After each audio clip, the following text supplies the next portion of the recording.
Salut les amis, ça fait plaisir d'être avec vous là. Je suis avec Marie, vous me connaissez déjà. Salut Thomas. Merci bien. Première fois qu'on est ensemble. Première fois qu'on est là ensemble, côte à côte là. Yes. Bon, pour ce moment d'aller plus loin, donc en tout cas ça fait plaisir d'être avec vous aujourd'hui. Ouais, voilà. Pour un nouvel épisode. Et là, on va faire le 60 secondes chrono. Alors c'est quoi ce jeu là? C'est toi. C'est moi? Anthony. Ok. Ah bah. Ah là là, je pense que je vais gagner, je pense que je vais gagner là. Vous allez voir, ça va être drôle. Ok les amis, le 60 secondes chrono aujourd'hui, c'est Thomas versus Anthony. C'est ça. Alors j'ai trouvé une grille de mots mêlés sur internet que j'ai imprimée. Vous avez la même, donc vous inquiétez pas. D'accord, je regarde pas. C'est pas. Au top chrono, vous allez avoir 60 secondes chrono. Ok. Pour le plus de mots possible dans la grille. À la fin du chrono, celui qui aura trouvé le plus de mots gagne. Ok. Vous êtes prêts? C'est la seule règle? C'est ça. Si je le pousse pendant l'activité, ça va ou pas? Il va regarder. Bon, tu regardes pas. Alors, je regarde pas. Ok, vous êtes prêts? On est prêts. Attends. Est-ce que c'est écrit déjà? 2, 1, c'est parti! Ok. Oh, j'ai déjà trouvé un truc. Oh, c'est terrible. Oh la vache. Oh, il est bon. Oh là aussi. 10 secondes sont passées. Quoi?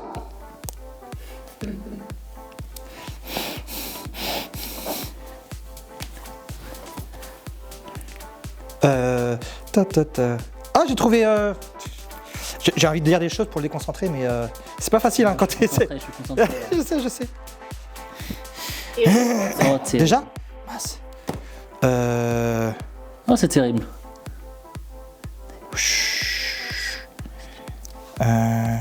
Il reste 20 secondes. Déjà? Punaise la vache.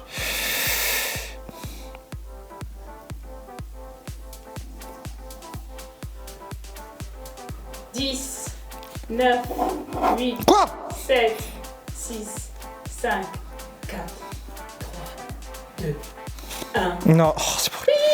Oh, mais c'est n'importe quoi ça! C'est trop dur! ton truc là! Ok, Thomas, t'as trouvé combien de mots? J'en viens d'en trouver un là.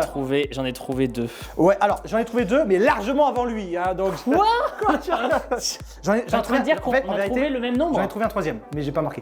Est-ce que t'en avais trouvé un troisième? J'en ai pas. Oui, bien sûr. Merde, c'est où? C'est celui-là. Non, j'en ai pas trouvé un troisième. Avec un pourcentage pour Mister Antoine. Ah bah oui, il y a un petit avantage. Voilà. Oh, c'est ça, c'est l'aîné ça. Bravo, je m'incline. Jeune Padawan, il va falloir que tu t'améliores. Là, faut que je m'améliore là. Merci les gars. Allez, bravo, on s'en sort quand même, bravo. Bien joué, c'était bien. À la prochaine fois. Tout à fait. Ok, bon, mais c'était un jeu bien sympa. Il fallait marcher la cervelle, mais 60 Un secondes petit chrono, peu, un petit le peu. timing, c'est chaud quand même. Ça va vite, mais c'était fun. Merci Marie. Ok, du coup, Bon. t'as un petit partage pour nous, Les Thomas? amis, j'ai quelque chose à vous partager. Oui, alors ce sera en Vas-y. Exode chapitre 12 aujourd'hui. Voilà, pour ceux qui connaissent ce passage, c'est le passage de l'institution de la Pâque, tout simplement. Alors pourquoi ce passage? Tout simplement parce que je suis en train de lire le livre d'Exode avec mon groupe de jeunes, auquel je m'investis près de mon église locale. Et donc du coup, c'est un passage qui m'a touché récemment et auquel j'étais en train aussi de lire des passages dans le Nouveau Testament auxquels on va faire le lien un petit peu plus tard dans ce partage, mais voilà, qui m'ont fait réfléchir, tout simplement. Ça marche. Alors, on va lire un peu, j'ai décortiqué, c'est très court, ça va être du verset 3 au verset 13, et j'ai décortiqué, on va lire 3 versets par 3 versets à peu près, et en parler un petit peu. Ok. Donc on va commencer au verset 3, donc Exode 12, verset 3 et 4. Transmettez ces instructions à toute l'assemblée d'Israël. Le 10e jour de ce mois, on prendra un agneau pour chaque famille, un agneau pour chaque maison. Si la maison est trop peu nombreuse pour un agneau, on le partagera avec le plus proche voisin en fonction du nombre de personnes. Vous estimerez le nombre de personnes pour l'agneau d'après la part que chacun peut manger. Donc tout simplement dans le contexte auquel Israël se trouve à ce moment-là, il y a eu plusieurs fléaux qui sont enchaînés, certains auxquels ils ont pu voir, certains où ils ont été protégés, et puis il y a eu quand même plusieurs choses assez impressionnantes, on pourrait dire. Mais là, ce fléau-là, il commence à sortir du contexte un petit peu, parce que là, c'est quelque chose de particulier qui va arriver, et donc déjà, on peut le noter que là, il va transmettre ses instructions à tout Israël, ça va être un gros événement, tout simplement. Et déjà, une première chose que je peux noter, c'est que Dieu, il donne un peu des directives, des instructions assez précises. C'est cadré, quoi. Ouais. Et si un peu, je me suis dit, tiens, si j'essaie de regarder ce texte d'une manière extérieure, un peu un œil, comment quelqu'un qui n'a pas grandi dans l'église, ou qui n'est pas forcément, qui n'est pas grandi dans une famille chrétienne, ou qui n'a jamais lu le texte, comment il pourrait voir ce passage? On pourrait limite se dire, est-ce que Dieu, il n'est pas un peu strict, quoi. C'est genre, c'est carré, il n'y a pas moyen d'arrondir les bords, quoi. C'est juste quelque chose que je peux noter, si on regarde ça un petit peu d'une manière haute. Et en fait, tout simplement, si on regarde un petit peu de plus près, il y a deux choses que j'ai pu noter et qui m'ont touché déjà.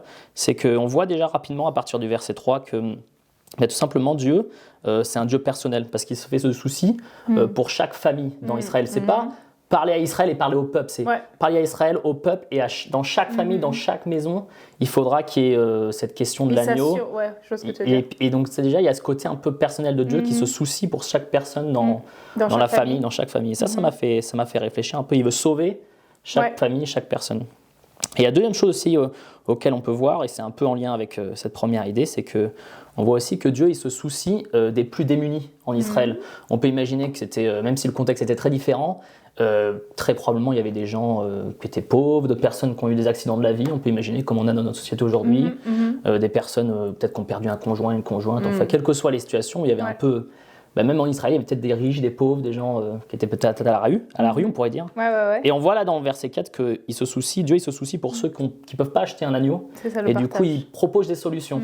Et du coup, ça m'a fait pas mal réfléchir. On voit vraiment la bonté et Dieu, finalement, il n'est pas si strict que ça en fait. Et il n'est pas pris au dépourvu aussi. Il sait déjà d'avance. Il voit tous les cas de figure. Oui, et donc ça m'a touché quand même personnellement, et encore plus du fait que dans notre société aujourd'hui, on catégorise de plus en plus les personnes dans des groupes, et en fait sans nous en apercevoir, en fait on catégorise la valeur des personnes autour de nous, et tout simplement là juste dans ces premiers versets, on voit que Dieu il n'est pas comme ça, il n'est pas à catégoriser la valeur des gens, il ne fait pas de favoritisme, et c'est un Dieu qui se soucie, qui aime chaque personne en fait, dans la famille, dans la communauté, et puis ultimement dans le pays, dans le monde tout simplement. Et c'est pas si tu es bon à l'école, si tu es intelligent, ou si tu fais des bonnes œuvres que tu as plus de valeur que d'autres. Dieu, il est pas comme ça tout simplement. L'Éternel, il met une valeur importante pour chaque être humain à ses yeux, sans dépendre de sa situation. Donc ça, je trouve que c'est déjà réconfortant. Oui, grave. Bon, on va continuer un petit peu dans le passage. Alors versets 5 à 7, déjà après ça nous dit: ce sera un agneau sans défaut, mâle, âgé d'1 an. Vous pourrez prendre un agneau ou un chevreau. Vous le garderez jusqu'au 14e jour de ce mois, où toute l'assemblée d'Israël le sacrifiera au coucher de soleil. On prendra de son sang et on en mettra sur les 2 poteaux et sur le linteau de la porte des maisons où on le mangera. Et tout simplement, c'est le passage que j'ai plusieurs fois lu dans le passé, donc c'est pas une découverte pour moi. Et pourtant là, une question que je ne m'étais jamais posée avant, mais c'était tout simplement pourquoi choisir un agneau pour ce sacrifice-là, et pourquoi du sang ? Et ça, c'est pourquoi pour l'institution de la Pâque, cette date si importante dans l'histoire d'Israël, pourquoi c'est un agneau et pas un autre animal, je sais pas. Qu'est-ce que tu en penses un peu de ça, Marie ? Ça m'a pas mal questionné, ça.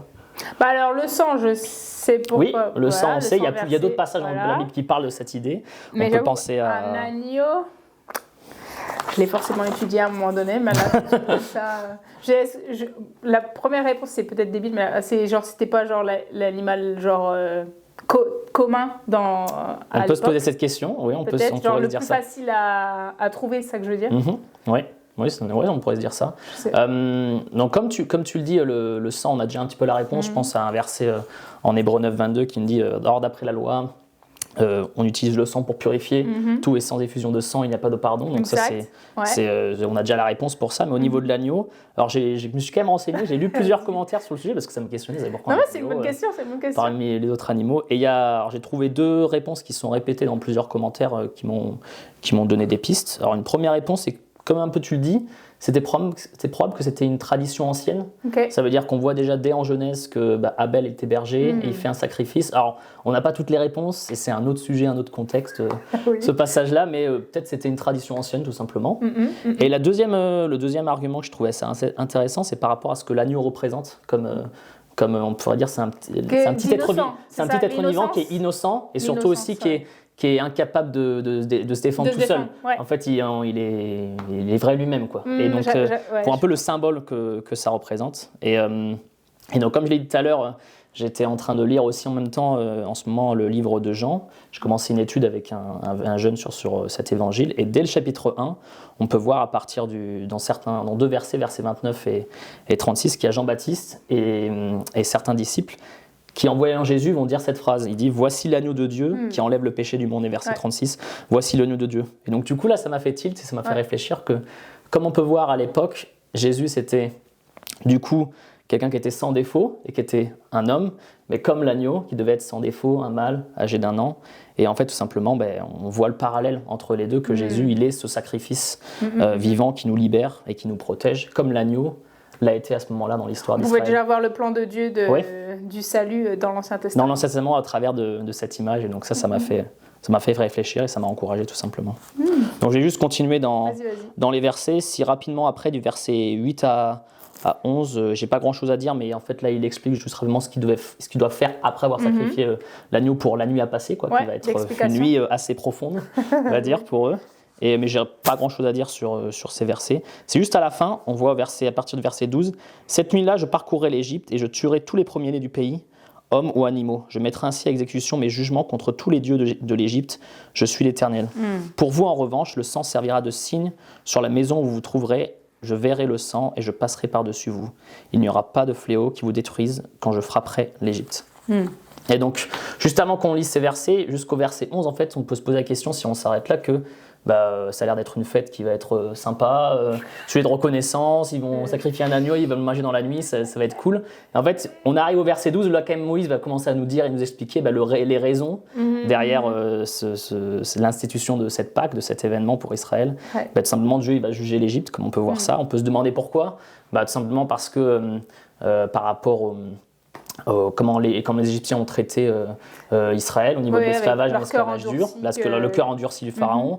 Une des raisons aussi qui est importante et qu'on voit dans ces versets-là, c'est que simplement Dieu, l'Éternel, il veut juger les dieux et les divinités égyptiennes, et il veut leur montrer qu'il n'y a qu'un seul Dieu qui est souverain sur tout l'univers, et c'est l'Éternel, tout simplement.